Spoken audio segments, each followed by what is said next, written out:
অনেক মানুষের ধারণা যে প্যারালাইসিস কখনো ঠিক হয় না, হয়তো প্যারালাইসিস হয়েছে এটা ঠিক হবে না কখনো। প্যারালাইসিস প্রতিরোধে সচেতনতার জন্য জীবনধারায় কি কি পরিবর্তন জরুরি?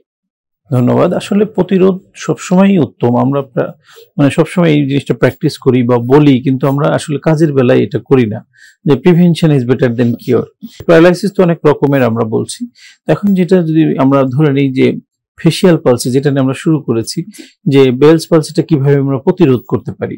তো এই প্যারালাইসিস, ফেসিয়াল প্যারালাইসিস এর ক্ষেত্রে আসলে প্রতিরোধমূলক ব্যবস্থা খুব কম, কারণ সাডেনলি হয়ে থাকে এবং এটা কারণটা মানুষের অনেক সময় জানা থাকে না, যার কারণে এটা প্রিভেনশনের কোনো সুযোগ নেই। তবে আমরা যেটা দেখি যে কিছু কোল্ড এক্সপোজার থেকে অনেক সময় হয়, যে ঠান্ডা ওয়েদারে যদি আমরা বেশি থাকি, যেমন এসির বাতাসটা আমার সরাসরি এই বরাবর লাগছে, যদি এটা কন্টিনিউয়াস আমি দীর্ঘ সময় থাকি, তাহলে এটা আমার ওই একটা কোল্ড এক্সপোজার থেকে আমার এই ফেসিয়াল নার্ভ প্যারালাইজড হতে পারে।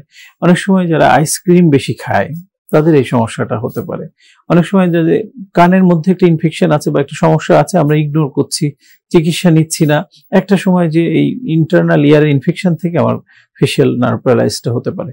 সো এই জিনিসগুলো যদি আমরা একটু অ্যাভয়েড করি বা সচেতন হই, প্রথমেই যদি এটাকে গুরুত্ব দিয়ে চিকিৎসা নেই, তাহলে অনেকাংশে এটা প্রতিরোধ করা যাবে। দ্বিতীয় যে কারণে হয়, যে ব্রেন স্ট্রোকের সাথে এটা রিলেটেড। তো ব্রেন স্ট্রোক যেন না হয় সে ব্যাপারে আমাদের কিছু করণীয় আছে। আমরা বলি কিছু রিস্ক ফ্যাক্টর আছে যেগুলোর কারণে স্ট্রোকের ঝুঁকি বেড়ে যায়। যেমন দেখেন, কারো যদি উচ্চ রক্তচাপ থাকে, সে জিনিসটা নিয়ন্ত্রণে না রাখে, ডায়াবেটিস আছে কিন্তু নিয়ন্ত্রণে নেই, যাদের কোলেস্ট্রল বেশি থাকে, রক্তনালীগুলোতে কোলেস্ট্রল জমা হয়ে তার ব্লাড সার্কুলেশন কম হচ্ছে, সেক্ষেত্রে তাদের ঝুঁকি বেড়ে যায়।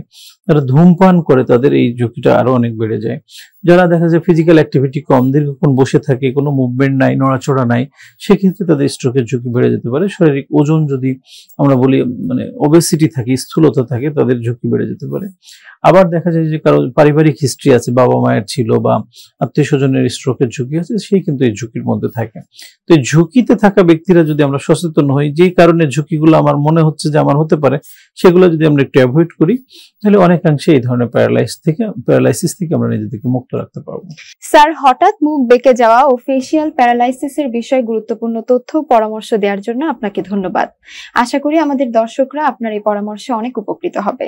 আপনাকেও ধন্যবাদ।